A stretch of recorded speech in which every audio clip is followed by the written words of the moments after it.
주의 말씀은 내 발의 등이요 내 길의 빛이니이다. 아멘. 요즘은 마라톤이 유행인 것 같아요. 저기 새로 생긴 생태공원에 가보면 뛰는 사람이 많더라고요. 개를 끌고 나와서 개를 앞세우고 같이 박자를 맞춰서 막 뛰는 사람들도 있고, 젊은이도 있고 남성도 있고 여성도 있고 많은 사람들이 뛰더라고요. 우리 교회도 이길재 집사님이 아주 이쪽에 도사라고 해야 되나 대가라고 해야 되나 나이가 60이 훨씬 넘었는데도 뭐 배가 하나도 안 나고 근육이 이렇게 쭉 해서 참 멋있죠. 부럽습니다. 저도 그래서 내 친구가 어떻게 하다 보니까 이렇게 공황장애도 오고 그래서 여기저기로 그 친구는 세미나를 하러 다녀요. 거의 매주 세미나를 하러 가는데 가서 혼자 호텔방에서 자게 되면 그때 무서워서 견딜 수가 없다고 그러더라고요. 그래서 그때마다 이제 저한테 전화도 하기도 하고 그때 굉장히 힘든 얘기를 하더라고요. 근데 이 친구가 달리기를 시작했어요. 그랬더니 잠을 못 자던 친구가 잠을 잘 자고, 잠을 못 자요. 그 약을 먹지 않으면 잠을 못 자던 친구인데 이제는 잠을 잘 자고, 또 뭐 얼굴빛이 안색이 막 밝아지고 그런 일들이 벌어지더라고요. 그래서 저한테도 매일 그 친구가 뛰어 뛰어 뛰어 뛰어. 그래서 저도 슬로우 조깅을 시작했습니다. 빨리는 뛸 수가 없어서 슬로우 슬로우 슬로우 슬로우. 옆 사람 천천히 걸어도 같이 거기에 맞춰서 대화를 하며 걸을 수 있을 만큼 이렇게 많이는 못하고 20분씩 하루에 그 정도 합니다. 근데 풀코스를 완주해 본 사람만이 오늘 본문이 하고 싶은 얘기를 좀 할 수 있을 것 같지 않을까 하는 생각이 들어요. 오늘 신앙생활의 여정을 히브리서 기자는 달리기로 표현하고 있습니다. 달리기. 왜 그렇게 표현하는지 몰라요?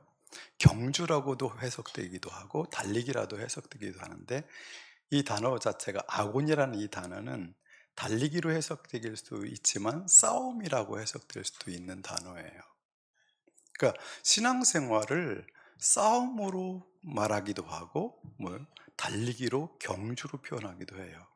근데 41.195km를 다 달려본 사람이 완주가 얼마나 대단한 것인지 그 기쁨을 누려보지 않은 사람들은 이게 무슨 말인지 참 알기가 쉽지 않다고 생각이 듭니다.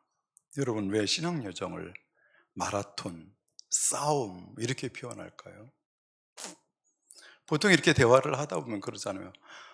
교회에 평안하려고 왔는데, 교회만 오면 좀 모든 게 평안해질 거라고 생각했는데 신앙생활 자체가 전쟁이라고요? 싸움이라고요? 신앙생활도 달리기 경주라고요? 경주라는 단어라든지 싸움이라는 단어를 들으면 어때요? 마음이 복잡해지죠. 왜 신앙생활이 싸움이어야 되고 경주여야 되는가 하는 것입니다. 근데 인생은 보세요. 이 땅에 딱 우리가 떨어지자마자, 인생이 이 땅에 주어지자마자, 태어나자마자 출발선에 서면서 어떻게요? 종착역까지 가는 마라톤 경주를 시작한 것과 같다고 생각합니다. 우리 시골 사람들은 잘 모르는데 저쪽 강남의 대치동 같은 데 가면요, 유치원 들어가려고 해도 영어 유치원 하나 들어가려면 엄청난 경쟁을 뚫고 들어가야 된대요. 그때부터 경쟁이 시작됩니다. 네. 유치원 하나 들어가는 것도 힘들고, 그래서 어렸을 때부터 영어를 막 잘하죠. 아이들이 영어로 일기 쓰고 영어로 대화하고 영어로 막 책 읽고 막 영어로 표현하고 이런 걸 하기도 하고, 수영 같은 것도 그냥 배우는 게 아니라 전문가한테 배우고, 축구도 전문가한테 배우고, 탁구도 전문가한테 배우고 뭐든지 전문가한테 배워가지고 어디 가서도 뒤떨어지지 않을 사람이 될 만한 걸 막 어렸을 때부터 엄청나게 시키는 거죠. 시골에서 태어나서 시골에서 가난한 집에서 자라났던 사람들은 이게 무슨 얘기인지 감도 잡기 힘든 말입니다. 세상은 일단 태어나면 자기도 모르게 뭐예요? 이 경주에 동참하게 돼요. 이걸 다른 표현으로 하면 생존 경쟁이라고 하는 곳에 이렇게 던져집니다. 이것을 벗어나고 싶은 마음뿐이죠. 여기서 벗어날 수 없을까? 여기서 벗어나서 정말 평안한 곳, 그렇게 경쟁하지 않고도 살 수 있는 세상은 없을까? 그래가지고 피해서 교회 왔더니 교회도 신앙생활도 경주라고 그러면 어떻게 하란 말이에요? 싸움이라고 하면 어떻게 하는 거죠? 이게 우리들이 많이 생각해야 될 지점인 것 같아요. 많이 생각해야 돼. 내가 늘 마음속에 이 마음은 안 바꾸고 싶잖아요. 교회 가면 그냥 평안했으면 좋겠고, 그냥 웃기만 할 수 있는 일만 있으면 좋겠고, 그죠? 보는 사람들이 서로 평안하게 서로 사랑하고 부담 없고 이렇게 살았으면 좋겠는데 왜 이렇게 표현하고 계실까 하는 것이죠. 근데 저는 이런 생각이 들었어요. 생존 경쟁에서 피하여 어디요? 선한 싸움으로의 전환이다. 생존 경쟁에서 피하여 나와서 어디요? 선한 싸움으로 싸워야 된다는 것입니다. 디모데후서 4장 7절에서 바울 사도는 이렇게 말합니다. 내가 선한 싸움을 싸우고 그래요. 여기 선한 싸움을 싸웠다는 싸움이라는 단어가 똑같이 여기서 말하는 아곤이라는 단어예요. 달리다라는 단어와 똑같은 단어입니다. 나는 선한 싸움을 싸우고 나의 달려갈 길을 마치고 믿음을 지켰으니라고 말해요. 바울 사도도 뭐라고 해요? 자신의 인생을 길을 선한 싸움을 싸우며 살아왔다. 나의 인생길은 선한 싸움을 싸우는 싸움이었다. 그리고 달려갈 길을 내가 경주를 시작했는데 그 길을 그 달려갈 경주를 마쳤다라고 말해요. 그리고 뭐예요? 믿음을 지켰다라고 말합니다. 여기서 말하는 선한 싸움은 뭐죠? 뭐에 대한 싸움일까요? 바울이 말하고 있는 선한 싸움 뭐죠? 이것은 1차적으로 바울의 어떤 사도행전이나 그 이외에 편지를 쓰는 것을 보면 내용을 보면 어떤 싸움이었냐면 교회 안과 밖에서 일어나는 어때요? 유대인들을 통해서 일어나는 복음에 대한 진리에 대한 왜곡과의 싸움이었어요. 예수 그리스도 한 분만 믿으면 우리가 구원받는다고 말하는 예수님을 믿으면 구원받는다는 것을 말하는데 유대인들이 교회 안에서도 그렇고 교회 밖에서도 뭘 공격해요? 그래서 되겠느냐? 할례도 받아야지. 음식도 가려 먹어야지. 뭐 이런 얘기를 들으면서 어떻게 해요? 공격을 했어요. 그걸 변호하고 바른 복음을 세우기 위해서 그는 선한 싸움을 싸웠어요. 그 싸움을 하는데 그는 조금 더 양보하지 않고 강력하게 싸워서 복음을 지켜내려고 발버둥을 쳤습니다. 그리고 이단과의 맞서 싸움, 영적 투쟁과 고난과 박해에 대한 인내. 얼마나 많은 고난을 받았어요. 그죠?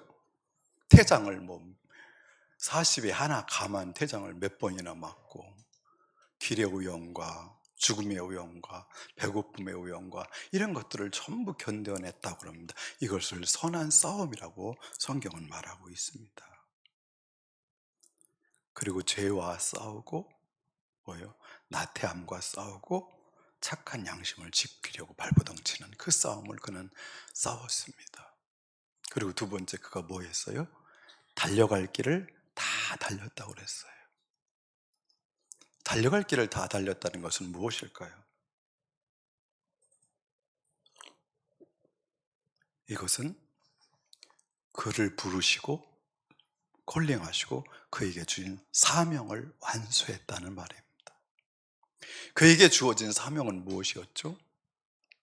그건 유대인이 아닌 이스라엘 백성 밖에 이방인들에게 예수가 누구신지, 부활하신 예수를 전하는 것이었습니다.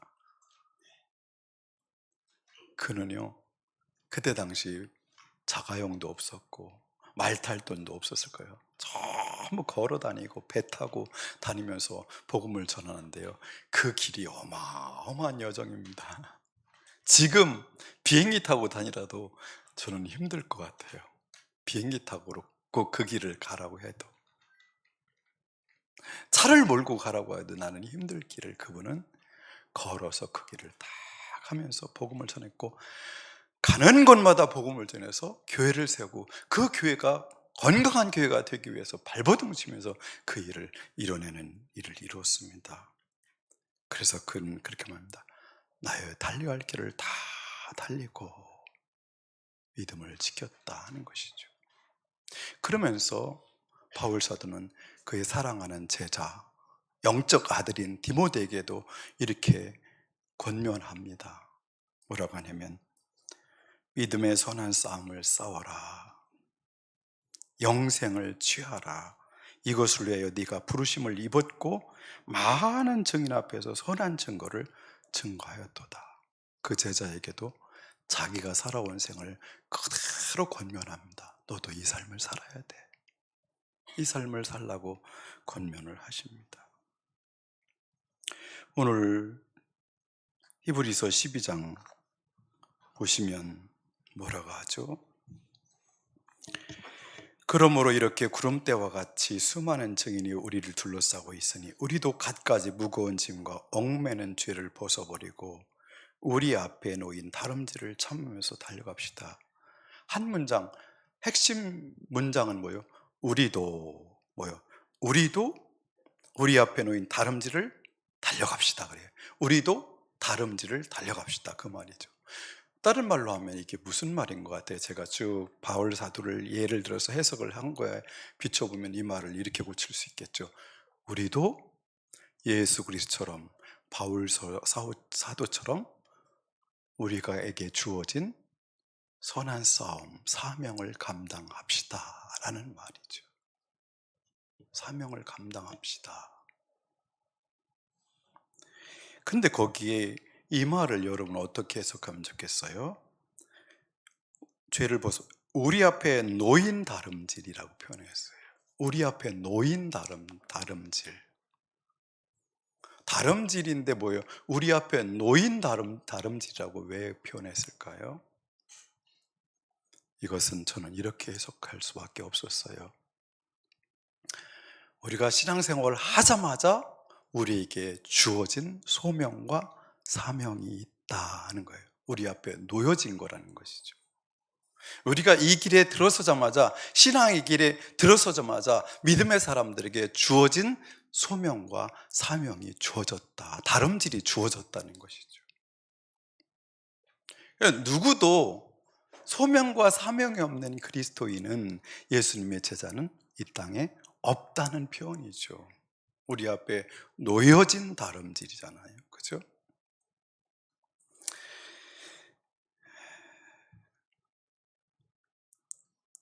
그러기 위해서 우리가 뭘 해야 된대요?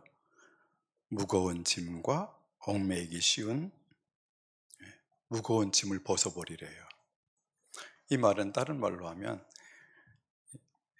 오래 달린 사람은 이길재 집사님처럼 어떻게 군살이 없어요, 뱃살도 없어요. 뭐예요? 무거운 몸, 살 다 빼라, 그런 말이에요. 1차적으로 달리기에 적당한 몸을 가져라, 그 말이에요. 근데 그거부터 하고서 달릴 수는 없잖아요, 그죠? 하다 보면 어떻게 해요? 살이 빠지죠. 군살이 빠지고 어떻게 해요? 쫙 그런 몸으로 형성되는 거죠. 그리고 이건 뭘까요? 또 다른 어떤 관점에서 보면 몸도 그렇게 해야 되지만, 나에게 주어진 소명과 사명을 이루는 일 외에 다른 일에 관심 갖는 수많은 다른 마음을 빼앗아가는 그 수많은 일들에서 벗어버려라는 거예요. 이 일을 이루기 위해서 집중해야 된다. 너의 모든 파워와 은사와 시간과 모든 것을 여기에 포커싱 해야 된다, 그 말이. 그리고 죄를 벗어버려라 하는 거죠. 죄를 벗어버리라는 말이 죄를 벗어버리라는 말이 다른 말로 뭐라고 표현했냐면, 해석을 딴 데서는 어떻게 했냐면 너희들을 딴 길로 인도하는 것을 벗어버려라 하는 거죠. 죄라는 단어 하마르티아 자체가 어떤 뜻이에요? 관역에서 벗어났다는 뜻이기 때문에 그렇게 해석하는 것이죠. 우리를 자꾸 관역에서 벗어나게 딴 길로 끄잡아 당기는 그것을, 죄를 벗어버려야 된다. 다른 데에 우리의 파워를 빼앗기고 우리의 마음을 빼앗기고 다른 것에 중심을 빼앗기는 그것을 벗어버려야 된다, 그럽니다. 그리고 뭐에 집중하라? 우리에게 주어진 다름질, 경주에 집중하라는 말이에요.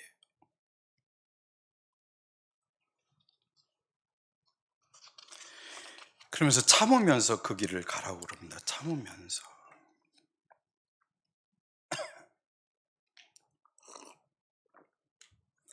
근데 이 참으면서라는 말은 2절로 넘어가서 봤으면 좋겠습니다. 예수님에게도 참는다는 단어가 있기 때문에 연결해서 보고 싶습니다. 2절, 믿음의 창시자요 완성자이신 예수를 바라봅시다.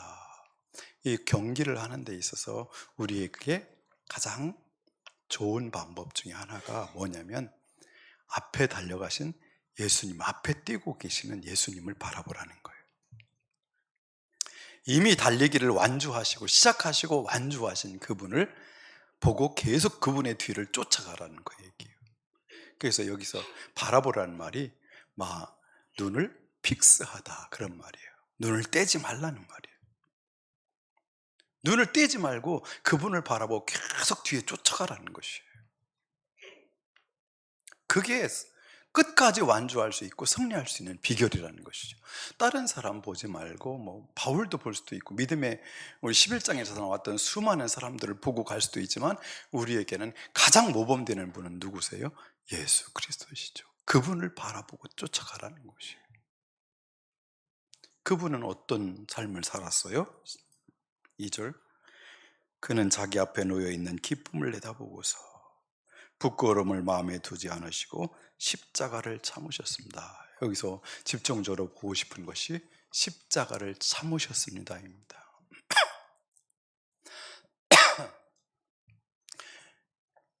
여러분, 십자가를 참으셨습니다라고 예수님이 십자가를 지심에 대해서 이렇게 소극적으로 해석해 놓으셨는데, 여러분도 그렇게 표현하고 싶으세요? 예수님은 십자가를 참으셨나요? 아니면 적극적으로 그분이 지셨나요? 그래서 성경을 볼 때 깊숙이 잠기지 않으면 이게 의도하고 있는 의미가 무엇인지 알기가 참 어렵습니다. 예수님은 십자가를 참으셨습니다라고 표현하고 있어요. 너희들도 참으라 위해서 말씀하죠. 참음으로 끝까지 그 길을 달려가라, 참으면서 달려가라 하시면서 같은 맥락으로 그 단어를 쓰고 계십니다. 그런데 예수님의 생애를 보시면 어때요? 억지로 참으신 것 같지가 않아요. 그죠? 살면서 어떻게 해요? 예수님은 가난한 자의 친구가 되셨습니다. 그죠? 죄인들의 친구가 되셨습니다. 죄인들을 의롭다 하시는 고 그들의 친구가 되시고, 그 누구도 그들과 함께 밥 먹거나 같이 어울리지 않는데 예수님은 그들과 어울려서 밥을 먹고 친구가 되고 막 깔깔깔깔 웃으시고 농담하시고 막 장난치시고 그러셨어요. 예수님이 참 독특하시죠. 그때 당시 사람들의 눈에는 예수님이 전혀 이해가 안 됐습니다. 죄인들과 그렇게 시간을 보내셨죠.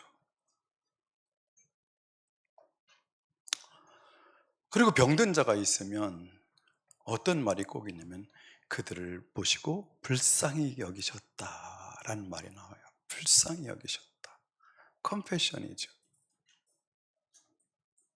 그리고 사람들이 죽은 사람을 살리실 때, 특별히 나사로를 살리실 때 이런 표현을 하고 있어요. 사람들이 죽음에 굴복하는 걸 보면서 마음에 비통히 여기시면서 눈물을 흘리셨다라고 표현하세요. 인생이 병들고 늘 늙고 죽는 것을 보시면서 예수님은 그것을 견딜 수 없어요. 하나님이 창조하신 인간이 저렇게 질병에, 사단 권세에, 죄에, 그리고 죽음 권세에 굴복당하고 죽어가버리는 것을 예수님은 너무 견딜 수 없어서 마음이 비통히 여겨졌다 그럽니다. 눈물을 흘리셨다라고 표현하십니다. 그분이 십자가에 죽으시는 날도 그런 마음으로 그 십자가를 향해서 걸어가시죠. 계속 제자들에게 나는 이제 고난을 받을 것이다. 잡혀서 고난을 받을 것이다. 나무에 달릴 것이다. 이러시면서 그 일을 걸어가시는 거 보면 그 길도 어떤 길이었어요?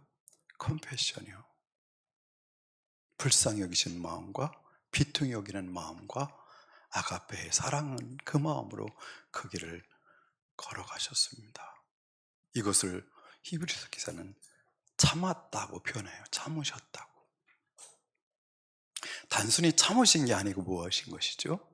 적극적으로 그 길을, 하나님께서 이 땅에 그를 보내신 목적을 완수하기 위해서, 달려갈 길을 다 달리기 위해서 적극적으로 그 길을 아가페의 사랑으로 그 길을 걸어가십니다. 그러니까 이 참았다는 말을 또 다른 관점에서, 이런 관점에서 해석을 해야 되지 않겠는가 하는 생각이 드는 것입니다. 그래서 이 말씀, 우리에게 하신 말씀, 얽매는 죄를 벗어버리고 우리 앞에 놓인 다름질을 참으면서 달려갑시다. 단지 참으면서 아니죠. 이 참으면서가 무슨 의미예요? 아가페의 사랑으로, 예수님의 긍휼하신 마음으로 이웃을 돌보며, 아가페의 사랑으로 병든 자를 친구가 되며, 가난한 자들의 친구가 되며, 죄인들을 의롭다 하는 일에 앞장서 그들을 구원하는 일에 내 인생을 바치고, 이게 맥락적으로 맞죠, 그죠? 바울 사도가 하셨던 일과 예수 그리스도가 하신 일과 달려간 길과 우리에게 달려가는 그 길은 이렇게 봐야 맥락이 맞습니다. 참으면서 달려가라는 것 정도가 아니라 어떻게 해요? 아가페의 사랑으로 긍휼한 마음을 가지고, 예수님이 불쌍히 여겼던 것처럼 바울 사도가 구원받지 못하는 사람들을 볼 때마다 마음이 고통스러웠던 것처럼, 울부짖어 기도했던 것처럼 그 마음으로 사명을 완수하라 하십니다.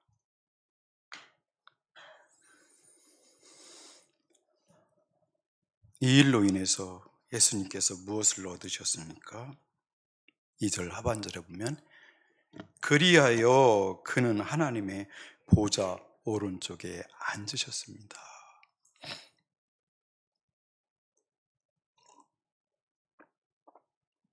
이걸 주석하는 학자들도 거의 이걸 그냥 소극적으로만 해석했더라고요. 영예를 얻으셨습니다. 영광을 얻으셨습니다. 영예를 얻으셨습니다. 명예를 얻으셨습니다. 그렇게 되면 이게 문맥적으로 너무 약화됩니다. 예수님께서 보좌에 앉으셨다는 개념을 뭐라고 하는 것이죠? 결국 우리가 늘 주일마다 하는 주기도문 찬송을 보면 뭐예요? 뜻이 하늘에서 이루는 것처럼 땅에서도 이루어지리라. 이것을 우리는 간절히 노래하러 부르고 있습니다. 그죠? 하나님의 통치가 미치지 않는 곳은 오직 사탄 권세에 사로잡혀서 굴복하며 살아가고 있는 이 세상만이 하나님의 통치가 미치지 못하고 반항하는 자들이죠. 근데 예수 그리스도의 십자가의 죽으심으로 뭐예요? 이 문제가 해결되면서 예수님이 하나님의 통치가 미치지 않는 영역까지도 그분이 통치하는, 그분이 보좌에 앉으셔서 그 세상을 통치하는 분이 되었다는 그런 얘기입니다. 무슨 얘기죠? 하늘과 땅이 드디어 하나님 나라로, 모든 게 하나로 통일되어서 그분의 나라가 될 것이다, 그 얘기를 하는 것입니다. 여러분, 주님이 오시는 그날 이것은 완성되어서 온 우주 만물 모든 세계가 오직 아버지 하나님의 통치하에 있을 것이고 예수 그리스도의 통치를 받게 될 것입니다. 그렇게 통일될 것입니다. 이게 얘기를 하시는 거예요. 이것은 누구의 뜻이에요? 아버지 하나님의 뜻이에요. 이것을 이루시기 위해서, 아버지 하나님의 뜻을 이루시기 위해서 그분은 그 길을 걸어갔고, 그 길을 감당할 때에 아가페의 사랑으로, 긍휼한 마음으로 그 길을 한 걸음 한 걸음 걸어가셨습니다. 죄인들을 반항을 참아내셨다고 표현하죠. 3절에 자기에 대한 죄인들의 이러한 반항을 참아내신 분이죠. 얼마나 우스운 얘기예요, 그죠?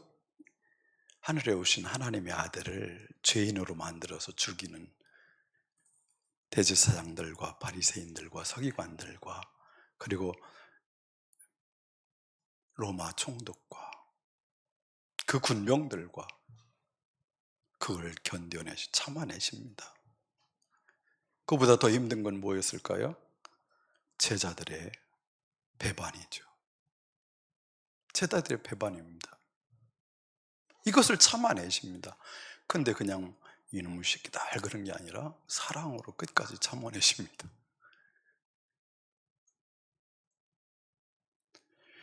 그래서 뭘 이루신 거예요? 결국은 사랑하는 백성들이 죽음과 사탄의 권세에서 해방시키는 그 일을 감당하셨고, 하나님의 백성으로 다스림을, 하나님께서 친히 다스린 나라를 그분은 세우셨고, 그 백성들이 눈물을 흘리는 것이나 애통하는 것이나 죽는 것이 없는 영생에 들어가는 일을 이루셨습니다.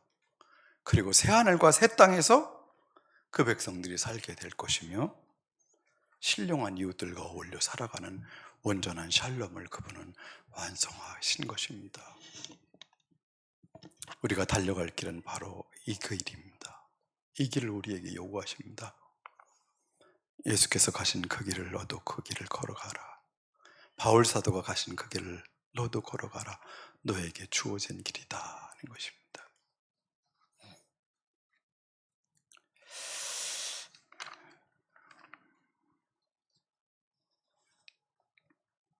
이번에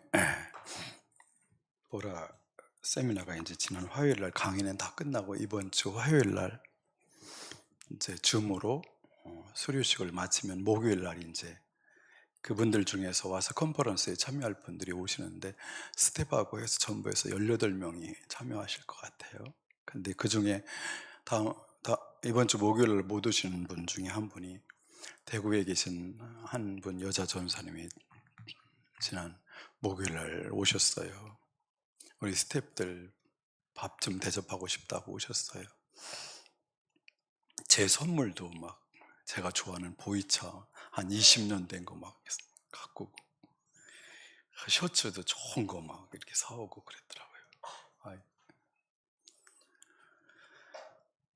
그랬는데 그분이 이제 밥 먹고 와서 대화를 하는데 제가 깜짝 놀랐어요. 짧은 한 8주간의 공부를 통해서 그분의 삶을 확 재조정했어요.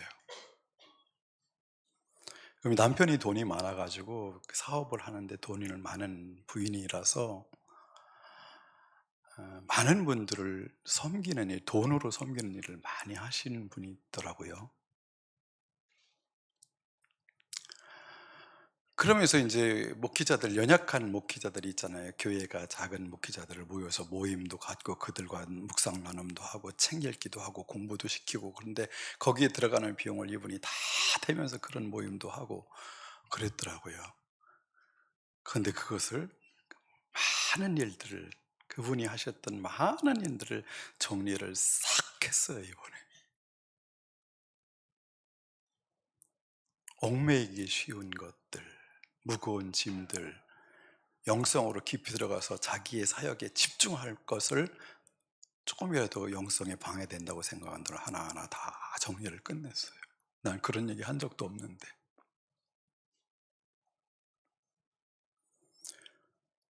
정리하고, 교회도 먼저 다녔던 교회가 사돈, 이분이 50대 중반 초반분이 안 됐는데 사돈이 있더라고요.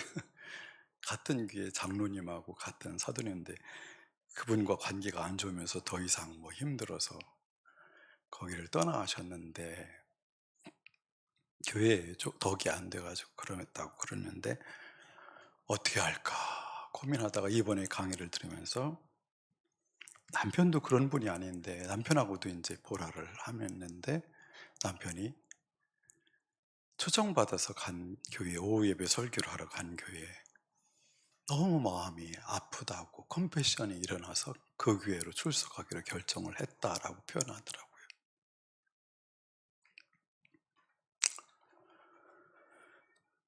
그런 결단들을 하나하나 해나가시는 거예요. 이분도 뭐 매일 성경 큐티를 몇십 년간 해오신 분이고, 그러면서 그것이 이렇게 다져져서, 그러면서 이 보라 양육을 벌써 몇 분을 하셨는데 어떻게 양육을 했냐고 했더니, 그냥 만나서 하면 안 될 것 같아서 여행을 떠나자고 2박 3일간 여행을 떠나가지고, 여행하면 도망을 못 가니까 호텔에 들어가서 여관인가 어딜 들어가가지고 거기서 팔과를 마치고 돌아오고, 그렇게 그런 방식으로 했더라고요. 세상에 참 귀가 열리고 눈이 열린 사람들이 있어요.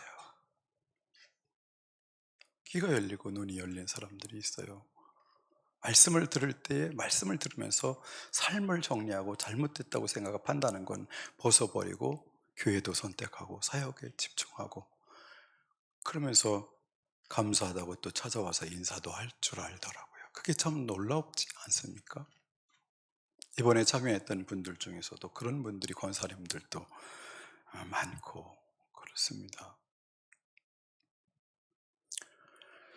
1절에 구름같이 허다한 많은 사람들이 우리의 증인이라고 했는데, 히브리서 11장에 나왔던 믿음의 선배들이 구름같이 허다한 수많은 사람들이 있지만, 이 시대도 이곳저곳에 구름같이 허탁한 사람들이, 하나님의 뜻대로 살아가려고 발부둥치는 사람들이 많이 있습니다. 많이 있어요.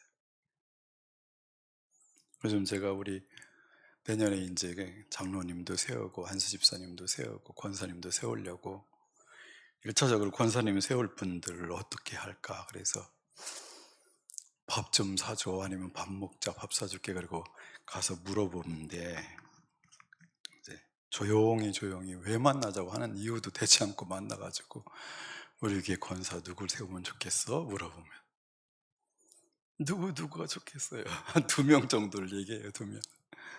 누구 좋겠어요? 어제인가 그저께도 그랬는데, 또 딴 팀도 2명을. 그래서 그대들은 아니고 그랬더니, 저희는 아니죠. 저희는 아니래요. 근데 다 그래요, 다. 우리는 교회에 권사님으로 세울 사람이 없나? 다 나는 아니라고 하니까 그분들이 맞는 건가 생각이 들어요. 그죠?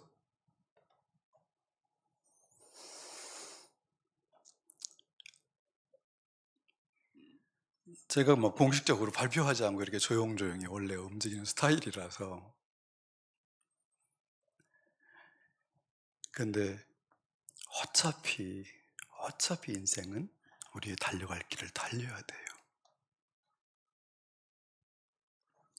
어차피 그 달려갈 길을 달려가기로 우리 마음을 예수께, 우리 영을 픽스하고 거기에 맞춰서 조정을 하고, 남은 생애를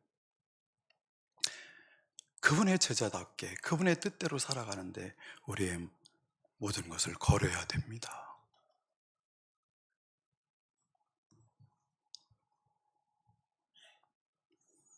예수님은 그 고난을 받을 때 그들과 싸우지 않고 이렇게 기도하시죠. 저들이 알지 못해서 그렇습니다. 불쌍히 여겨주세요. 불쌍히 여겨주세요. 그러면서 그들에게 다가오는 악으로 다가오는 그분들에게 선으로 대하시면서 침묵하시면서 그 길을 걸어가십니다. 침묵하시면서. 오늘 4절 이후에 보면 또 무슨 얘기를 하시죠? 우리에게 징계가 필요하다 말합니다. 징계를 다른 말로 하면 무슨 단어죠? 훈련이란 단어예요. 트레인하다, 디시플린하다, 제자 훈련하다 할 때 쓰는 단어예요. 징계라는 단어와 훈련이라는 단어하고 같아요. 그러니까 우리가 사역을 하든 안 하든 어떻게 해요? 우리는 어쨌든 하나님께서 부르셨기 때문에 그분이 원하시는 사람으로 10절 보면 10절 12장 10절 보면 자기의 거룩하심에 참여하게 하시려고 해요. 결국 자기의 거룩하심에 참여하게 하시려고 하나님은 계속 우리를 훈련시키신다는 거예요. 징계를 하신다는 거예요. 이 징계가 없으면 어떻게 해요? 사생자래요. 사생자. 근데 그 징계가요, 단순히 세상을 살아가면서 당하는 어려움으로는 안 됩니다. 뭘 함으로 가능해져요? 사역을 하면서, 사명을 완수하면서 예수님처럼 이런 일 저런 일을 다 당해봐야 돼요. 모함도 당해보고 배신도 당해봐야 되고, 정말 어줍잖은 죄인들이, 나보다 훨씬 죄인인 것들이 나를 죄인 취급하고 죽이려고 달라드는 일도 감당해보고, 이런 일을 하면서 사람이 변하지 그냥 변하지는 않아요. 그냥 변하지는 않습니다. 하나님의 마음을 알려면 그 길을 걸어가면서 그 어려움을 경험하는 사람들만이 그것을 경험할 수 있고 알 수 있는 것이지, 그냥 이 사명과 관련 없이 살아가면서는 단련함이 안 됩니다. 안 되게 돼 있어요.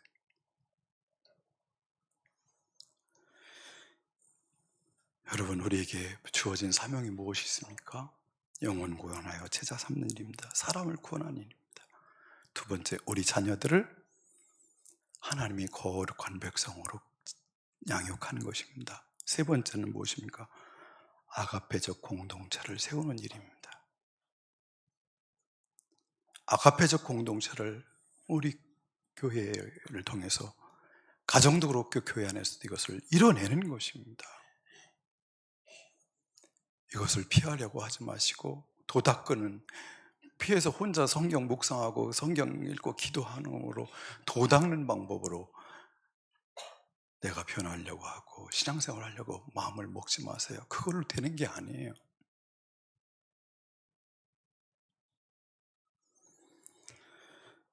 예수님께서 이렇게 말씀하십니다. 인자가 온 것은 섬김을 받으려 함이 아니요 도리어 섬기려 하고 자기 목숨을 많은 사람의 대속물로 주려 함이니라. 이것이 저와 여러분의 동일한 사명 선언문이 되기를 소망합니다. 기도하겠습니다.